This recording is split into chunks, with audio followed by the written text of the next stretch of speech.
Has anyone here ever experienced sleep paralysis? That terrifying moment when your body is frozen, your eyes are open, your mind is awake, but you can't move. And you're not alone. Tonight, you're about to hear 5 true sleep paralysis stories that people say felt more real than reality itself. I had only experienced sleep paralysis once in my life. It was back in college. I was under extreme stress because of finals week. I wasn't sleeping, barely eating. The night before my last exam, I stayed up all night studying. At some point, everything became a blur. Then, blackness. The next thing I remember, I was in my bed, but something felt wrong. My mind was awake, but my body wouldn't move. I tried to scream. Nothing. I could only move my eyes. I looked around my dark room. Then suddenly, there was a woman standing at the foot of my bed. She was wearing a black dress, holding long objects in her hands. I tried to call out, "Mom," but I couldn't speak. The woman walked closer, knelt down beside my bed, and gently touched my forehead. I could feel it. She leaned closer, and I saw her face clearly. It was my mother. She stood up, walked toward the doorway, and disappeared. Seconds later, I could move again. I jumped out of bed, screaming her name. Someone hugged me in the hallway. It was my dad. He was crying, telling me how much he missed her too. My mother had died 3 weeks before that night. I was having a nightmare about being chased in the woods. The dream faded, and I woke up. Or at least I thought I did. I was in my bed, unable to move. Then I heard a sound, a robotic living noise. It repeated every few seconds and kept getting louder.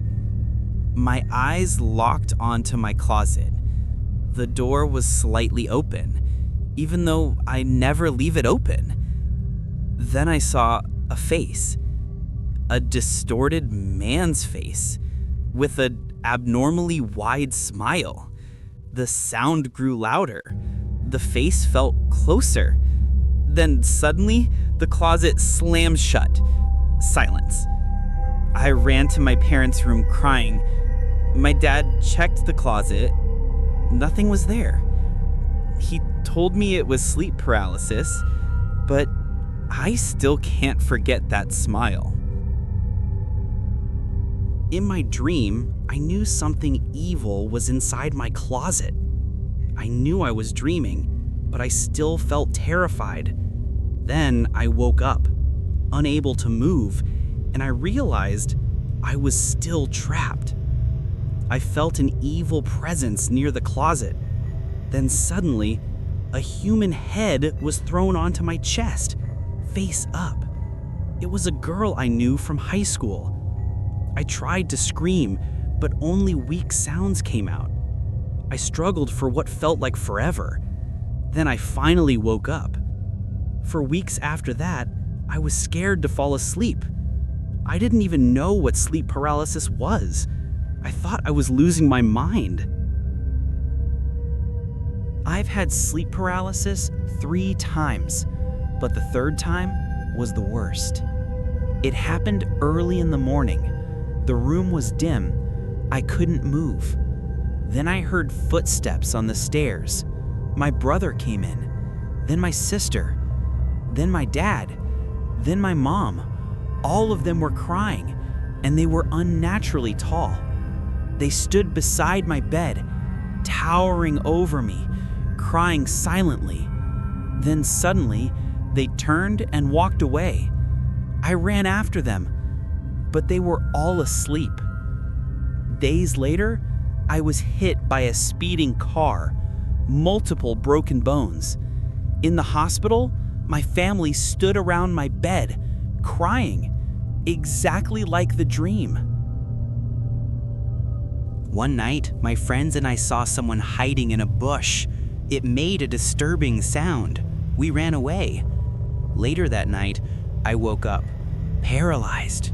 That same sound filled my room. I looked at the foot of my bed. A floating demonic head was there. Its body blended into the darkness. It moved closer, making that same sound until it was inches from my face. Then it vanished. I could finally scream. My parents said it was sleep paralysis, but I know what I saw. Sleep paralysis is called a sleep disorder, but the people who experience it know it is a nightmare while awake. If you enjoyed these true stories, you won't sleep comfortably tonight.